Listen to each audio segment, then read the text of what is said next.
What you got there? We got a smallmouth bass, I think, man. You got an ornery one. Yeah, it's a good start for us. My buddy Scott Walsh and I are fishing way up in northern Minnesota, right on the border with Canada. Spectacular rainy lake, chasing some walleyes and some bass and oh, it's a beauty. Some northern pike maybe mixed in. We just hit this point right here and we're just throwing a hodgepodge of things at them, jerk baits and swim baits and little cranks and ripping wraps, and I just dropped a hair jig over the side because I had a fish follow me up.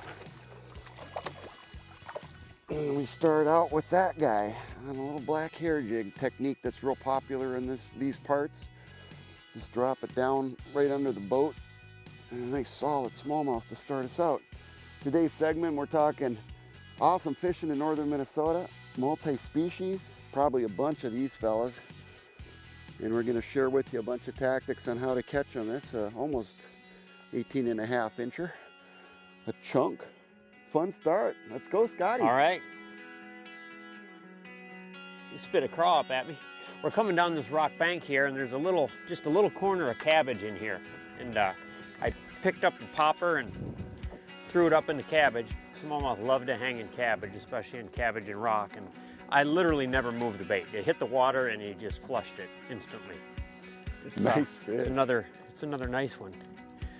Since I got him on a little bit of a meat stick here, I'll just boat flip him. Watch your toes. You're in sandals, even though it's late summer. It's pretty nice out. Oh, that's a big one. X-wrap pop. He got both hooks. Yeah, he hit it like he was sitting there waiting for something to fall on his nose. 19 right on the button.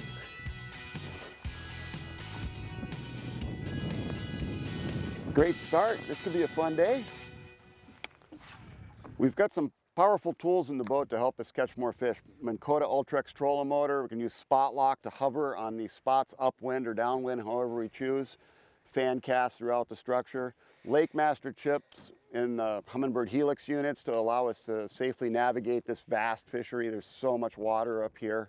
Of course, we've got the talon on the back if we want to anchor up and cast off the bow. And the Mega 360 imaging, Scott, has really been priceless for what we've been doing up here. Yeah, the Mega 360 is like truly unbelievable. There's really nothing else like it on the market. Since the 360 came out, I've been a huge fan of it, and when the Mega version came out, it's like a game changer, right? The detail you can see on it, picking off an isolated boulder or two, or a clump of cabbage that's like we're fishing some cabbage now. It'll pick off an isolated chunk of cabbage way off that you would easily miss otherwise. It's really like a great tool to have in your pocket when you're fishing this much water out here. That's a good one. Oh my. Rip and wrap, Scotty. All right.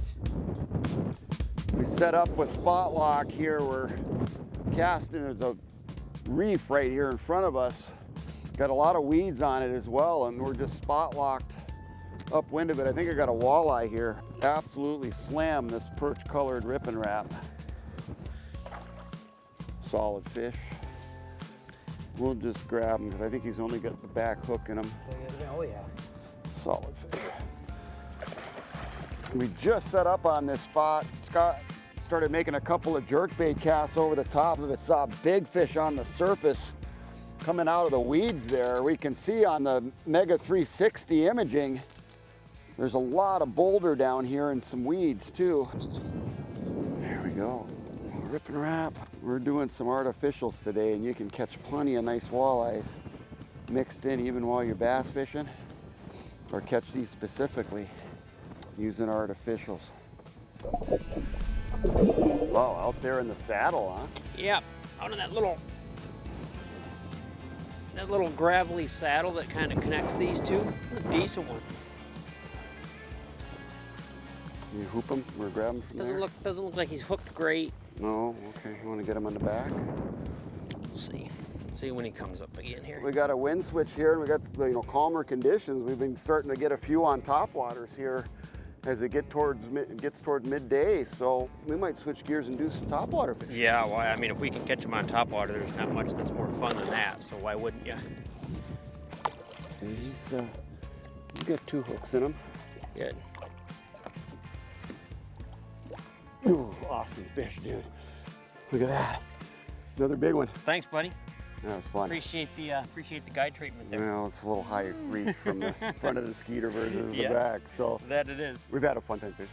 Oh, absolutely. It's only new. Right. I mean, we got a half a day yet to go out, and it looks like we got a little topwater bite. We've caught them about every way you'd want to, right? Yeah. Skeeter looks like a Rapala bomb went off in here. There's like baits everywhere, and we've caught them on all of them. So can't complain about that. It's been a fun morning, and we still got a half day of fishing left. But if you like to fish in northern Minnesota, it's an awesome spot to do it. A nice smallmouth like that, or wait you if you do come up here. With my friend Scott Walsh, I'm Roger Cormier. We'll be right back with more Midwest Outdoors.